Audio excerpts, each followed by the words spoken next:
Hey y'all, it is already that time of year to start thinking about the garden, and today we are going to set up our garden planting calendar. And this is where I use the moon phases and the astrological signs to know what days are best to plant when. And I know that sounds really woo-woo, but this has made a tremendous difference in my garden, and I have been so happy with it. I have kept this up for quite a few years now.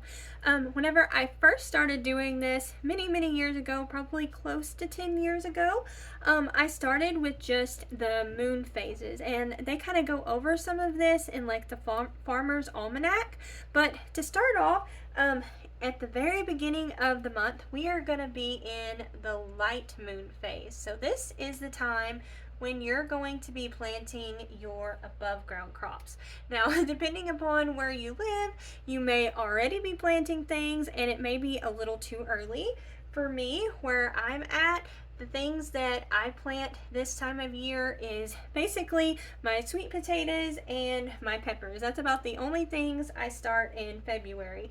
And if you're new to gardening, these are kind of things that you just have to play around with to figure out what days and what time of year is best to do things. I have found that starting things is a big key, like the starting date. I had to figure some things out with mine, and whenever I got that figured out, they have done amazing ever since. So, actually, I did this one wrong. So the 12th is the full moon, and that is going to be the full moon at 8:53 a.m. So since it's early in the morning, this one is going to be a below ground day. Now, since this is going to be the full moon and the lightest day, that's why it's going to be the last day for the above ground crops in the light moon phase. Then we're going to, since we have our brightest day, we're going to be moving on into the dark days or the new moon. So all of these days here are going to be below ground crops. So like radishes and things like that. Now, for where I'm at, you could probably start a batch of this, but they may not make it if you get a lot of snow.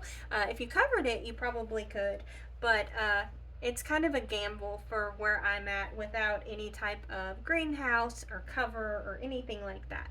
So we are going to stay in the dark moon phase all the way until the new moon, or it shows up on your calendars like this where it's completely colored in. So this is like the darkest day where there is no light, and that happens at 7:45 p.m. And since we have our darkest day, we're going to move on to the light period, so we're going to move to our above ground crops. Now this has made a really big difference for me. So if I had to only choose one, I would definitely do the moon phases.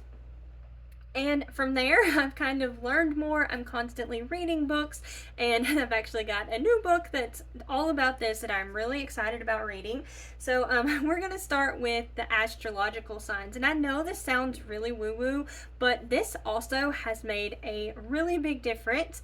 So the very first day is going to be, this is the astrological sign is Aries, and that's the head. So let's go down.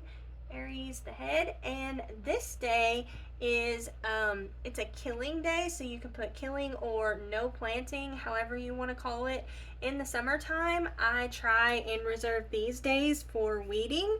That works really good, and I suggest not planting anything on these days. I have done experiments with this, and unfortunately some of them were with perennials, and they have not done nearly as well. So I am a really big believer in the killing days.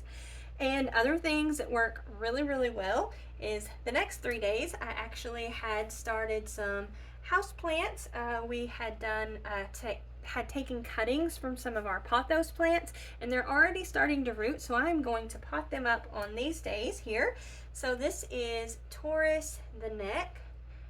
So Taurus the neck, and let's see, that is very fertile. So this is like the best of the best day. So we'll write very fertile. These are like the best possible days to plant. Now the next few days, the 6th and the 7th, is Gemini the arms, and this one I absolutely love. This has completely changed the way I have been growing peas. I struggled with peas where I am at for years and years, and I don't plant them in February. Even though my local extension says to plant them in February, I don't. I tried that for many years and that didn't work, and I also tried them at different times and it still didn't work, but I always plant them on this day because it is the bean and pea day. So that works super great. I struggled for such a long time, and now I finally have those beautiful walls of peas that I love so much. So I am super excited to get that going next month. That's like one of the first things that I end up putting actually in the garden in the springtime. So after that, we have a few more very fertile days. So like for me personally, if I don't get my houseplants done here, I'm going to go ahead and start them on, it'd be the 8th and the 9th. And that is Cancer, the breast. So we'll go ahead and write that down. And this is another very fertile day. So we'll write very fertile, and I'm going to go ahead and write very here so I remember. And I know this, I just use a cheap notebook for this, and I know it kind of looks sometimes like there's the moon's there with the dark notebook, but it's not. It's just the notebook there, but it works great. It's a really cheap way to do this, and it's really amazing that you don't have to have a lot of money to keep track of things. Just a small little notebook, you can do a lot. I do all of my garden journaling and everything with that, and it makes it really easy. So after that, we have the 10th and the 11th. This is Leo the heart, and this is another killing day. So you can write it however you want, killing or no planting, whatever you'd like to call it. And like I said, I reserve these for weeding days. I also don't start seeds or do any transplants or anything like that on those days. I have learned my lesson, that is for sure. Okay, so the next few days is the 12th, the 13th, and the 14th, and this is Virgo the bowels. So we'll write that. And this one is a flowering day. So this is whenever you plant literally your flowers, you want to try and stay away from planting like vegetable plants or things like that. I have done a little bit of experimenting with this, and I haven't seen a tremendous difference in that, but y'all can experiment and see what works for you. But yeah, I haven't noticed too big of a difference, but I have noticed that my flowers do amazing whenever I do this. So I really recommend flowers for that. I don't know that it matters too much with the like vegetable plants, but this really works well for flowers. And then after that, we've got Libra. Let's see, this is the 15th and the 16th. Libra, the rains. And let's see, that one is more flowering days. So if you didn't get that done on these 3 days, you have a few more days. So I know there are several plants that need a lot of time, especially flowers that need a lot of time, and I might, well actually it's a below ground day, so I probably won't be doing that. I probably will on the 9th. Maybe I will do my like winter sowing jugs. I have a few of those that I would like to do, so I may go ahead and put my flowering ones here because like I said, the moon phases is what I pay attention to first and foremost, so I just kind of look at that and figure out. But yeah, I have a few flower seeds that probably need a little bit of cold stratification, so I'm gonna probably do those, do my like winter sowing jugs. I think that would be great. So I highly suggest that if you're into winter sowing and doing all that, that this is a great time to start that. Now let's see, the next 3 days, the 17th through the 19th, is Scorpio the secrets. So we'll write Scorpio the secrets, and that one is another very fertile day. So another thing in February that I personally do is my sweet potatoes. So last year I started them closer to the end of the month, so and they did okay. I think I'm gonna go with the new method that I tried mostly. I may still experiment and give my old method a try with how I grew them, but I think I'm gonna lean more towards the new method, and I think I probably will start them further on into the month, but we'll see. If you do need to do it here though, that would work great. It's a perfect day to do that. So the 20th and the 21st is Sagittarius, the thighs. So we'll write that. And this one is a fertile day. So this is like a so-so day. I've only noticed a minimal difference in planting in the very fertile and fertile days. They both are really good. I mean, I have noticed some.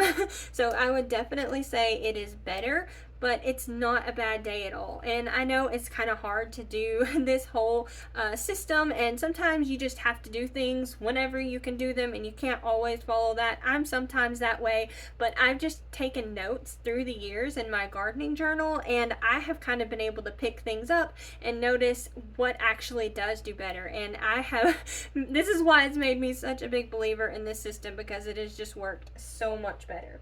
Okay, so the next few, we've got 3 more days here. So this one is Capricorn. I think I am going to use a hyphen there. Capricorn, the knees, and this one is more fertile days. So very good days to plant below grounds, like I always, oh, I missed that one. So if you can have like radishes or things like that, or even if you want to start your sweet potatoes, that is really good to do now at this time here. And then let's see, so the 25th and the 26th, I hope I have that right. Yep, I have that right. Is Aquarius, the legs. So let's see, let's write that, spell it correctly. And this one is even more fertile days. So we have like a long span here of really fertile days for below ground crops. And then after that, we are going to have this is Pisces, the feet. So we'll write that down. And this is another very fertile day. So if you are a procrastinator and want to procrastinate till the last few days of the month, you are in luck, because you are going to have a chance to plant your below ground crops and your above ground crops. So that is probably what I will do, because I am a procrastinator. But yeah, I will probably do that then. And then, like I said, my peppers, I do need to plant those sooner. So that will probably be on this weekend, probably is when I would do that.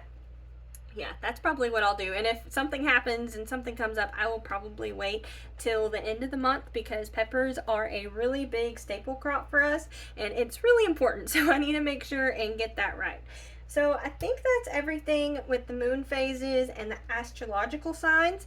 Other things, if you would like to make changes, like you want to start a diet, or you need to wean your baby, or different things like that, like stop smoking, those types of things, those are best to do whenever the energy is moving out of the body. So like from your thighs and your knees and your legs and your feet, all of that is best to do. Now, you don't want to do it on this day, because it's become an above ground day, but all the way from the 20th to the 27th are really, really good days to do that.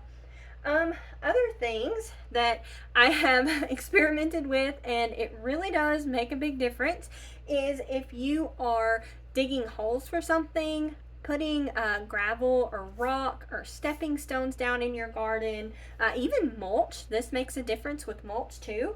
If you have to do like fence post or anything like that to work on your garden, that is best to do on the above ground days, or the light days, light moon phase days. I am shocked at how much of a difference this makes. So I highly suggest doing that as well. So these are kind of like little bitty steps and little bitty tweaks to make that really do make a big difference in your garden. So I hope that y'all have a wonderful 2025 with your garden, and they all produce abundantly. Thank y'all all so much for watching. Don't forget to like, comment, and subscribe. Y'all take care, and we'll see you next time. Bye.